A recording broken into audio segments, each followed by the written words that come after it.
tal, muchachos? En esta ocasión vamos a platicar acerca de una de las aplicaciones de la derivada que tiene que ver con los problemas de optimización. Para ello vamos a necesitar de un buen tarro de cerveza. Lo primero que tenemos que hacer pues es terminarnos la cerveza. Una vez que hemos acabado con ello, vamos a dedicarnos a tomar una serie de medidas acerca del volumen de este cilindro. Si nosotros nos damos cuenta, pues es básicamente un cilindro con un asa. Vamos a enfocarnos en la cantidad de líquido que puede contener. Entonces, si medimos el diámetro, podemos ver que son aproximadamente 9 centímetros. Mientras que la altura es de aproximadamente 18.8 centímetros. Esto nos va a dar un volumen. Con esas medidas que hemos tomado podemos calcular el volumen de este cilindro, que es el contenedor de la cerveza, y también una superficie. Si nosotros conocemos el área y el volumen de un cilindro, podemos encontrar las dimensiones mínimas que van a optimizar la superficie de vidrio de este cilindro. Eso nos puede ayudar a ahorrar material al momento de construir pues un tarro de cerveza en este caso. Y lo que vamos a observar, lo que pretendemos observar, es que las dimensiones con las que ha sido construido este tarro no minimizan la cantidad de vidrio utilizado. ¿Qué tal, chicos? Como hemos visto, pues ya hemos obtenido algunos valores para nuestro tarro de cerveza. Vamos a ver qué procede para resolver este problema. Otra vez, este es un problema de optimización. Queremos maximizar o minimizar, en este caso, alguna variable que va a ser la superficie del vidrio del tarro, ¿no? Si nosotros disminuimos la superficie del vidrio, vamos a disminuir la cantidad de vidrio porque tiene cierto grosor. Es como sacar un volumen de vidrio al final, ¿no? La hipótesis que planteamos es que el tarro no minimiza el uso de vidrio en su fabricación, que es simplemente la forma en la que está diseñada, ¿no? Para que sea bonito. Por simplicidad, vamos a considerar, fíjense lo siguiente, que tiene un grosor uniforme el tarro. Vamos a explicar más adelante por qué uniforme. La verdad es que el tarro tiene una base más gruesa. O sea, la base del tarro tiene más vidrio que la superficie lateral del mismo. Eso tiene una razón de ser que luego podré hacer un video referente al centro de masa. Chéquense ustedes los tarros. Los tarros están altos, pero la base de vidrio está gruesa para que tenga más material ahí. ¿Por qué? Porque si hay más material en la base, el centro de masa ya no se encuentra casi en el centro geométrico del cilindro o del tarro. El centro de masa va a disminuir porque tiene más masa en la parte de abajo. Y eso ocasiona que sea más difícil que un vaso se ladee y por lo tanto se caiga. Esa es la razón de que tenga más vidrio en la parte de abajo. ¿Por qué hemos omitido esto en nuestro problema? Bueno, vamos a considerar primero, por simplicidad se reducen un poco los cálculos, si toda la superficie, incluyendo la base, tiene un mismo grosor. Además de que nuestra hipótesis señala de que la forma va a estar diferente. Entonces, cuando veamos la forma vamos a explicar por qué ya no sería necesario meterle tanto material a la base. Entonces, vamos a partir de eso. Pero de hecho, cualquier tarro mide en su base, el vidrio tiene una mayor cantidad de vidrio en su base. Ahorita vamos a explicar eso entonces. Además, medimos el diámetro del tarro, que eran 9 centímetros de orilla a orilla. Y su altura desde el suelo hasta arriba pues era de 18.8 centímetros. Lo primero que vamos a hacer es con estos datos calcular el volumen del vidrio que encierra el tarro. Pero también tenemos que calcular el volumen que es el de aire o el que se llena con algo, en este caso con cerveza, porque ese es un volumen que no es volumen de vidrio, entonces vamos a tener que quitárselo. Entonces, primero pues nosotros conocemos la fórmula para encontrar el volumen de un cilindro. Es el área de la base por la altura. Yo aquí le he puesto volumen externo y la altura total. Entonces, la altura total de ese volumen de vidrio es 18.8 centímetros. El radio es 4.5 centímetros elevado al cuadrado por pi, multiplicamos, nos da un volumen de 1196 centímetros cúbicos, que es poco más de 1 litro, pero ese es el volumen externo. Nosotros tenemos que sacar un volumen interno, que es la cerveza que le cabe, porque el vidrio ocupa un espacio. Entonces, vamos a hacer lo siguiente. Tanto al radio como a la altura tenemos que quitarle la parte del grosor del vidrio. Entonces, como son 4 milímetros de grosor, pues le quitamos 0.4 centímetros tanto al radio y 0.4 centímetros a la altura. Desarrollamos el volumen interno y nos queda un volumen más chiquito, que en principio este debería ser el volumen de cerveza que nos estamos tomando. Entonces los tarros de a litro no necesariamente contienen un litro, ¿no? Se ven grandes nada más, pero no es un litro. Aquí tengo un pequeño error, son centímetros cúbicos, no metros cúbicos, error de dedo. ¿Cuál es el volumen neto aproximado de cerveza? Pues esa cantidad, 971.7 centímetros cúbicos. Por lo que el volumen del vidrio es la diferencia del volumen externo menos el volumen que iría de cerveza. Y nos queda un volumen de vidrio con esas consideraciones de 224.3 centímetros cúbicos. Ese es el vidrio utilizado. Entonces, este es el reto, encontrar con nuestro método un volumen de vidrio más chiquito. ¿Cómo lo vamos a hacer para minimizar el uso del vidrio? Bueno, vamos a recurrir a una ecuación que tenga que ver con la superficie. Yo les había comentado que a menor superficie pues va a ser menor cantidad de vidrio. Si minimizamos la superficie y conocemos el grosor que vamos a seguir utilizando, pues lo podemos calcular entonces el vidrio también cuando se minimiza. Vamos a sacar entonces un área de toda la superficie del cilindro. Vamos a llamar el área interior porque nos vamos a enfocar en la superficie que conocemos, que es la superficie de la cerveza. Luego le agregaremos el grosor y con eso calcularíamos el volumen del vidrio. Entonces, el área interna tiene que ver con lo siguiente. Este 2πr por h es una fórmula para encontrar la superficie que encierra el cilindro en la parte de afuera. Pero nuestro cilindro tiene una tapa, la tapa de abajo, entonces hay que sumarle a esa superficie la superficie de la base, que es pi por radio al cuadrado. Entonces con esto obtenemos nuestra área interna. Luego vamos a sacar el volumen. Nosotros sabemos que el volumen interno pues ya era un dato que se nos había dado, 971.7 centímetros cúbicos. Entonces tenemos dos ecuaciones que nos relacionan dos incógnitas. El volumen interno, el área interna son las ecuaciones.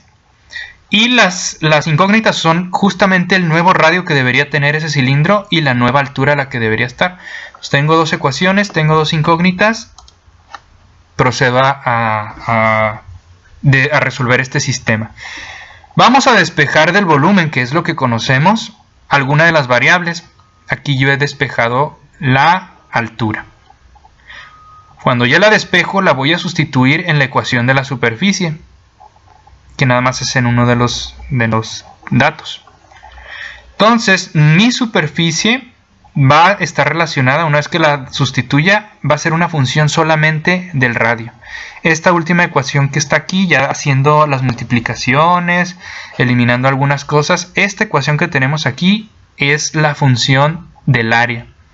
Y es una función interesante, tiene sus particularidades, porque por un lado no puede valer el radio cero, tendríamos que se indetermina, y además tiene un término cuadrático. Entonces, si graficáramos esto, que lo haremos más adelante, es una función muy rara, pero pues es la función que nos queda. Vamos a ver entonces cuáles son los valores críticos de esa función del área. Para determinarlos hay que derivar el área, la primera derivada. Como es una función del radio, le he puesto Rin de radio interno, pero es una función, es R nada más. Derivamos esa superficie con respecto a R y nos da esta cantidad de acá. Esta es una derivada bastante sencilla y con todo el signo negativo nos obtenemos esta cantidad. Hacemos una suma de fracciones para simplificar más, para poder observar mejor cuáles van a ser los valores críticos. Llegamos a esta cantidad. Esta es la derivada. Muy bien, una vez que tenemos la derivada, pues vamos a encontrar los valores críticos. Acuérdense que los números críticos o los valores críticos se hacen cuando nuestra derivada está igualada a 0. La igualamos a 0. Y los números críticos tienen que ver con los valores donde la derivada está indeterminada o se iguala a 0. R igual a 0 es un punto crítico, pero R igual a 0 no nos sirve porque R igual a 0 indetermina mi función. De hecho, el área no está definida en 0, por lo tanto ni siquiera lo debo considerar. Además, no me sirve de nada un tarro que tenga radio 0. Aunque sea infinito para arriba, radio cero es un absurdo. No le cabría nada de chela. Entonces, la única posibilidad de que sea cero no es que el radio sea cero, sino que la parte de arriba sea igualada a cero. Entonces, la igualamos a cero y despejamos. Al final de cuentas, el radio interno sería la raíz cúbica de ese volumen sobre 2pi. Y resulta que el radio interno debe tener un valor de 6.76 centímetros aproximadamente. Ese debería ser, y es el único valor, debería ser nuestro valor que minimiza la superficie. Vamos a aplicar el criterio de la segunda derivada para ver cierto que es un mínimo. Derivamos otra vez esta cantidad de aquí, obtenemos esto. Y como solamente tenemos un valor crítico, pues solamente nos queda sustituir el valor del radio y encontrar si es positiva o negativa. Y en efecto, si sustituimos el valor del radio, obtenemos un valor positivo. Un valor positivo para la segunda derivada, lo cual significa que eso representa por fuerza un mínimo. Y si observamos la gráfica, pues el mínimo de esa función rara, que esta es parte de la gráfica, está ahí en 6.67. ¿Qué significa esto? Bueno, significa lo siguiente. ¿Cuál debería ser la altura? Acuérdense que ya hemos definido la altura en función del radio, sustituimos el valor y también nos da que la altura debe ser 6.76. ¿Qué quiere decir esto otra vez? La altura debe ser igual que el radio. Esa es la forma de un tarro que minimiza la cantidad de volumen, minimiza la cantidad de superficie. Nuestro tarro original tenía una forma más alargada. Y ahora vemos que el tarro que deberíamos construir, que minimiza la cantidad de material utilizado, pues tiene una altura que es igual al radio, pero aquí se ve más ancho porque sería 2 veces el radio, sería el diámetro. Esta debería ser la forma de un tarro que utiliza la menor cantidad de vidrio, siempre y cuando otra vez el grosor sea uniforme en todos lados. Entonces, ¿cuál es la nueva cantidad de vidrio utilizado? Que es lo que tenemos que contestar. Bueno, pues la cantidad de vidrio utilizado, vamos a calcular el volumen externo con esas nuevas dimensiones. Y resulta que el volumen externo, que sería el área de la base por la altura, sería de 1153 centímetros cúbicos. Y ese volumen le quitamos el volumen de cerveza, que recuerden, el volumen de cerveza es una constante. A nuestros dos tarros, al original como al que hemos diseñado con menor cantidad de vidrio, le debe caer la misma cantidad de cerveza. Entonces, porque de ahí partimos además. Entonces hacemos la resta y nos da 181.45 centímetros cúbicos, que es el volumen del vidrio. Y el tarro original tenía 224, entonces más o menos por el orden de unos 40 centímetros cúbicos nos hemos ahorrado esa cantidad de vidrio. Ahora, la pregunta es, ¿por qué deberíamos aquí sí considerar un grosor uniforme? Bueno, vamos a fijarnos en estas dos figuras. La primera figura es un tarro que está más alargado, entonces la superficie de contacto es más pequeña en relación con la altura. Pero el tarro que hemos utilizado pues aparece como un plato. ¿Cuál de los dos es más difícil que se caiga si se ladea un poco la mesa o alguien le pega con la mano accidentalmente? Este, para que se caiga, está difícil a menos que lo agarremos y lo tiremos. Y este se caería de manera muy sencilla. ¿Por qué? Porque otra vez el centro de masa de este tarro, si fuera de un material uniforme, estaría prácticamente un poquito más abajo, pero estaría casi en su centro geométrico. Es decir, todos los torques apuntarían a partir de este radio vector desde la superficie más o menos hasta el centro geométrico. Y eso puede ocasionar que se caigan, ¿no? Los torques causan giros y eso ocasionaría, por la acción de una fuerza, ocasionaría que se cayera, que se derramara nuestra cheve. Y cuando nosotros, y aquí está el centro de masa, si nosotros le agregamos más vidrio a la parte de abajo, como hay más masa en la parte de abajo, el centro de masa va a disminuir un poco más y se va a ubicar más abajo. Por lo tanto, los torques van a estar aplicados con un radio menor. Y eso va a hacer que nuestro tarro se ladee un poco y generalmente se enderece solito. Pueden hacer la muestra, ustedes pueden hacer un experimento ahí en un bar para demostrar eso. Pero, ¿qué ocurre con nuestro tarro que hemos utilizado? Aquí no importa si le ponemos más grosor o no a la parte de abajo, porque el centro de masa está prácticamente, ya está muy abajo, está en su centro geométrico. Entonces su centro de masa está tan abajo que todos los torques aplicados van a ser casi imposible que logremos tirar este tarro que nosotros hemos diseñado. Es por eso que no es necesario considerarlo, y es por eso que los tarros normales tienen una superficie con mayor cantidad de vidrio. Obviamente, si nosotros consideramos que la superficie de vidrio debe ser igual, el mismo grosor que la de este, el vidrio utilizado aquí va a ser más grande que el utilizado acá, porque vamos a tener como una especie de disco de vidrio mucho más grande que este pequeño disco de aquí.